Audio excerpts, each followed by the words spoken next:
Avez-vous déjà rencontré une personne qui, sans effort apparent, dégage une présence magnétique, une sérénité qui inspire confiance et respect? Peut-être vous êtes-vous demandé pourquoi certaines figures historiques sont encore révérées des siècles après leur passage sur cette terre. Leur secret ne repose ni sur l'apparence ni sur un charisme inné, mais sur des principes profonds et intemporels que nous retrouvons aussi bien dans le stoïcisme occidental que dans la philosophie asiatique. Aujourd'hui, nous allons explorer 5 piliers fondamentaux qui, une fois intégrés, permettent de dégager une présence captivante et un leadership naturel. Ces enseignements tirés des sages asiatiques et des stoïciens romains vous aideront à incarner la sérénité et la maîtrise de soi dans votre quotidien. Premier, le pouvoir de la maîtrise de soi, Wu Wei et ataraxie. Lao Tzu enseignait le Wu Wei, l'art de l'action sans effort, une manière d'être en harmonie avec le flux de la vie plutôt que de le combattre. De l'autre côté du monde, les stoïciens prônaient l'ataraxie, un état de calme profond où l'âme reste imperturbable face aux événements extérieurs. Pourquoi ces concepts sont-ils si puissants? Parce qu'ils enseignent que la véritable force réside dans la capacité à ne pas réagir de manière impulsive aux provocations du monde. Les grands généraux, les sages et les empereurs qui ont laissé leur marque dans l'histoire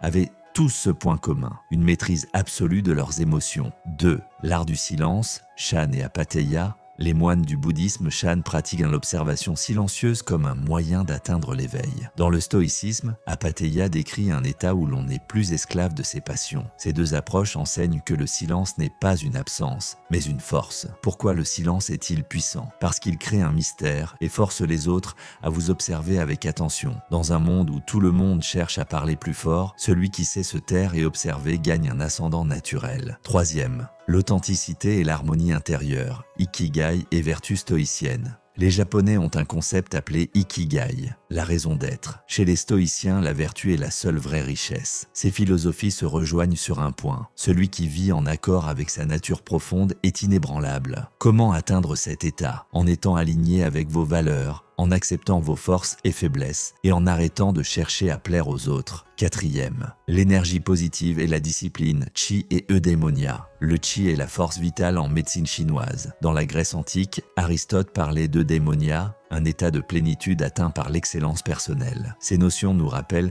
que notre énergie dépend de nos habitudes et de notre discipline. Comment cultiver une énergie irrésistible? Par la pratique quotidienne de la gratitude, une hygiène de vie rigoureuse et l'évitement des influences négatives. Cinquième, le mystère et l'inaccessibilité stratégique, wabi-sabi et contrôle stoïcien. L'esthétique japonaise, wabi-sabi enseigne la beauté de l'imperfection et de la subtilité. Chez les stoïciens, il y avait l'idée que le sage ne cherche ni reconnaissance ni validation extérieure. Pourquoi le mystère attire-t-il? Parce que ce qui est rare est précieux. Une présence trop accessible perd de sa valeur. Fixez des limites claires, maîtrisez votre communication et laissez les autres découvrir votre profondeur progressivement. Conclusion, ces 5 piliers, tirés de la sagesse asiatique et du stoïcisme occidental, ne sont pas de simples concepts abstraits. Ce sont des outils concrets qui, lorsqu'ils sont appliqués, transforment votre manière de vous présenter au monde. En les intégrant, vous ne serez pas seulement plus captivant, vous serez aussi plus serein et aligné avec votre essence profonde. Le chemin du sage est devant vous. Allez-vous l'emprunter?